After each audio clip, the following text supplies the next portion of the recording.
so hey guys so mission impossible part 8খন আহি গৈছে আৰু যোনখন হয় লাষ্ট পাৰ্ট আৰু মই চালোঁ সেইখন আৰু কেনেকুৱা লাগিল সেই মুভিখন আজি মই তাৰ ওপৰতে কথা পাতিম গতিকে আহক ভিডিঅ'টো আৰম্ভ কৰোঁ আৰু আপুনি ভিডিঅ' চাই থাকিব শেষৰলৈকে চ' মিছন ইম্পচিবল কিহৰ কাৰণে বিখ্যাত একশ্যনৰ কাৰণে একদম এনেকুৱা ষ্টাণ্টৰ কাৰণে যোনবোৰ কোনো বেলেগে কৰিব নোৱাৰে কিন্তু বৰ্তমান এইখনৰ ওপৰত কথা পাতিবলৈ ফাৰ্ষ্ট হাফটো যেতিয়া মই চাই আছিলোঁ যে মোৰ লাগি আছিলে এতিয়া একশ্যন আহিব আৰু যোনটো সঁচা কথা যে ইয়াৰ আগৰ যিকেইখন পাৰ্ট আছে চবতে একশ্যন আছে কিন্তু এইখনৰ ফাৰ্ষ্ট হাফত একেবাৰে একশ্যন নাই জাষ্ট কথা আছে ক'ব গ'লে ফাৰ্ষ্ট হাফটো এটা ৰিকেপ হয় বুলি ক'ব পাৰি আগৰ মুভিকেইখনৰ এখন ফেয়াৰৱেল মুভি টাইপত এইখন মুভি বনাইছে ফাৰ্ষ্ট হাফত আপুনি কোনো ধৰণৰ একশ্যন নাপাব জাষ্ট কথা পাব আৰু আগৰ মুভিবিলাকৰ কিছুমান ক্লিপ দেখিবলৈ পাব কোনো ধৰণৰ নতুন নাপাব আপুনি আৰু এইবাৰ যোনজন ভিলেনটো হয় AI এটা থ্ৰেট হয় আপুনি চালে গম পাব স্পইলাৰ নিদিওঁ আৰু মুভিখনৰ ফাৰ্ষ্ট হাফত একশ্যন নাই আৰু ক'ব গ'লে ভুল নহ'ব যে ছেকেণ্ড হাফতো একেবাৰে একশ্যন নাই জাষ্ট লাষ্টত এটা ছাবমাৰিনৰ চিন আছে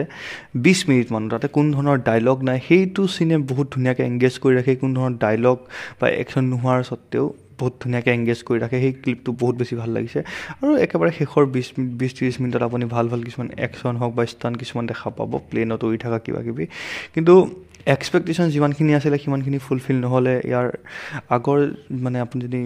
মানে MI চিৰিজৰ ফেন হয় তেন্তে আপুনিও এক্সপেক্টেশ্যন কৰি পেলাই নাযাব এখন মুভি চাবলৈ কাৰণ ইয়াতে ইমান এটা ভাল নহয় মুভিখন মানে একশ্যনৰ ক্ষেত্ৰত বা বাকীবিলাকৰ ক্ষেত্ৰত কিন্তু তথাপি অ'ভাৰঅল এণ্টাৰটেইনিং হয় মুভিখন আৰু টম ক্ৰুজৰ ফেনটো আমি সকলো হয়েই আৰু ভাল লাগিছে কিছুমান চত মানে মুভিখন কেনেকুৱা ধৰণৰ এতিয়া আপুনি ধৰক মুভিখন চাই আছে আপুনি 20 মিনিটমান এংগেজ হৈ যাব মুভিখন আকৌ 20 মিনিট মুভিখন বহুত বেছি শ্ল' হৈ যাব আপোনাৰ বৰিং লগা হ'ব আকৌ ফটককৈ মুভিখনে এংগেজ কৰি দিয়ে এনেকুৱা টাইমৰ মোৰো এনেকৈ হৈ আছিল জাষ্ট চাই থাকোঁ ফটককৈ মুভিখনে এংগেজ কৰি দিয়ে আকৌ ফটককৈ মুভিখন শ্ল' হৈ যায় কোন পাকত শ্ল' হৈ যায় ধৰিবই নোৱাৰিব আপুনি চ' ঠিক সেনেকৈ আপুনিও ফিল কৰিব তথাপি মুভিখন এণ্টাৰটেইনিং হয় ওৱান টাইম ৱাটচ ত' হয় গতিকে নিশ্চয় চাব পাৰে আৰু লাষ্টৰ কিছুমান ক্লিপ আপুনি চাই পেলাই খুব বেছি ভাল পাব ফাৰ্ষ্ট যদি আপুনি অকল একশ্যন বা হেৰি চাবলৈ যায় তেন্তে ছেকেণ্ড হাফত ধুনীয়াকৈ মুভিখন জইন কৰিব পাৰে তাৰ পৰা আপুনি ইণ্টাৰেষ্টিং পাব মুভিখন কিন্তু সেইটোৱে আৰু গতিকে চাইছে নেকি মোক কমেণ্টত জনাব যে চোৱা নাই তে ওৱান টাইম ৱাটচ হয় নিশ্চয় চাব পাৰে